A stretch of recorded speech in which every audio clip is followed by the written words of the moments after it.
friends, so now we are exploring the ultrasonic sensor, the one that looks like a set of eyes. It looks like this, and you've probably seen this on many robots if you use Lego, Mindstorms, or Arduino, or any of these other projects. You see these. Basically, what the ultrasonic sensor does is it detects an echo. So sound travels. Think about this. This is crazy. This is something that I didn't realize in detail. Sound travels at a speed of 343 meters per second.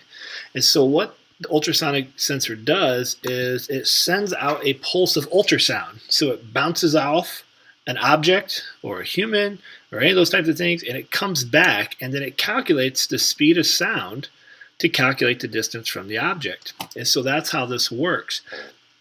There's a really great wiring. So let me go over here and change my screen so you can see this. It's just much easier if I go this route.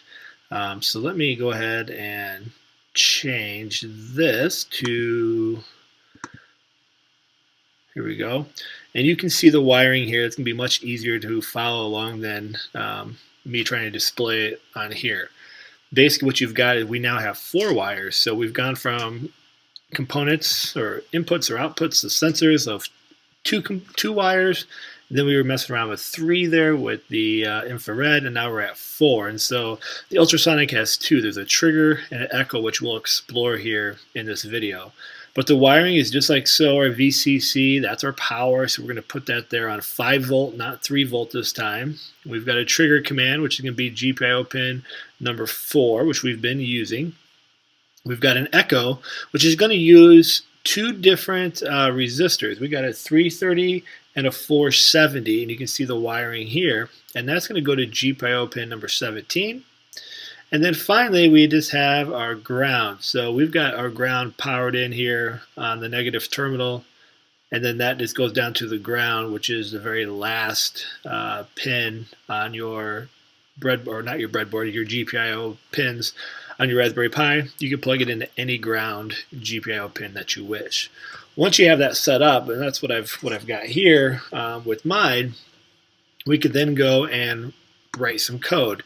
Again, I have put in one change based off the Raspberry Pi website, and that just helps me see what is actually going on with the reading because it goes so fast. And so what we've done here is we have added from GPIO 0, we're going to import, and you've probably guessed it by now, distance sensor. And I've also added from time import sleep again, so we can have that 1 second pause. We've then identified our variable here, the ultrasonic, and we're going to put in our distance sensor, and we have to now identify the parameters. Okay, so we have the echo pin of our sensor plugged into GPIO pin 17 and the trigger in GPIO pin 4. So we may need to make sure we identify that. Then we're just running, in this case right now, infinite loop. So while true, we're just going to print the distance, and I've just put a sleep, a 1 second pause. So now when I go to run this code here, and you're going to see it's just sitting there, and I'm getting a reading.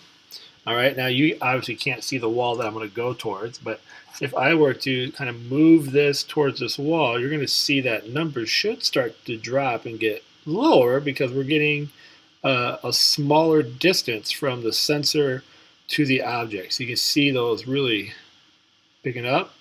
And then if I move back, they should start to increase here. I'll go a little bit quicker here for the sake of the demo. And now you can see it starting to pick up as I bounce that back. So again, this is great to detect objects if you build robots. It's great to activate things if something comes in its way. It's not very similar, but it's kind of similar where we're looking for infrared. Now we're looking for sound waves of the ultrasonic. So go ahead and test that out. Try it, explore it a little bit, see how it works for you, and then we're going to go ahead here in the same video. We're going to move on to the next steps of the project. So if you need to hit pause, go ahead and hit pause, and otherwise just keep watching as we go to write some more code here with the ultrasonic sensor.